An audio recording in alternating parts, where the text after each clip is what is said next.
Hi hello guys, nature ലൈഫിൻ്റെ പുതിയൊരു വീഡിയോയിലേക്ക് ഏവർക്കും സ്വാഗതം. ഇന്നതേ ഞാൻ അരി വറുത്ത് പൊടിച്ചുകൊണ്ടിരിക്കുകയാണ്. അപ്പോൾ അതിനുള്ള അരിയാണ് വറുത്തെടുത്തേക്കുന്നത്. ഇത് നന്നായിട്ട് അരി വറുത്തെടുത്തിട്ടുണ്ട്. ഇതുപോലെ വറുത്തെടുത്തില്ലെങ്കിൽ നമ്മളിങ്ങനെ അരി പൊടിച്ചെടുക്കുമ്പോൾ ഇങ്ങനെ തരിതരിയായിട്ട് കിടക്കും. ഇതുപോലെ വറുത്തെടുക്കുകയാണെങ്കിൽ ആ തരിതരിയുടെ പ്രശ്നം ഉണ്ടാവത്തില്ല. അപ്പോൾ അതിന് വേണ്ടി ഇത് നന്നായിട്ട് വറുത്തെടുത്തു. ഇനി ഇത് തണുക്കാൻ വേണ്ടി വെക്കണം. ഞാൻ കുറച്ച് നേരം തണുക്കാൻ വേണ്ടി വെക്കുന്ന സമയം കൊണ്ട് നമുക്കിത് തേങ്ങയൊക്കെ ചിരണ്ടിയിട്ട് വരാം. അപ്പോൾ ഞാൻ തേങ്ങയൊക്കെ തിരിവ് റെഡിയാക്കി എടുത്തിട്ടുണ്ട്. ഇനി നമ്മുടെ ആ ഒരു അരി വറുത്ത് വച്ചേക്കുന്നതും കൂടി തണുക്കുകയാണെങ്കിൽ നമുക്ക് മിക്സിയിലിട്ട് പൊടിക്കാം.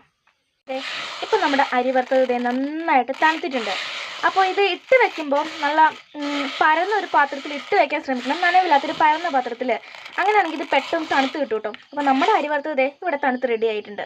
അപ്പോൾ ഇത്രയും അരി വറുത്താണ് നമ്മൾ എടുത്തേക്കുന്നത്. അപ്പോൾ പഞ്ചസാര ഇട്ട് കൊടുത്തിട്ടുണ്ട്. അപ്പോൾ നിങ്ങൾക്ക് എത്രയാണോ ആവശ്യം എന്ന് വെച്ചാൽ അതിനനുസരിച്ച് പഞ്ചസാര ഇട്ട് കൊടുക്കുക.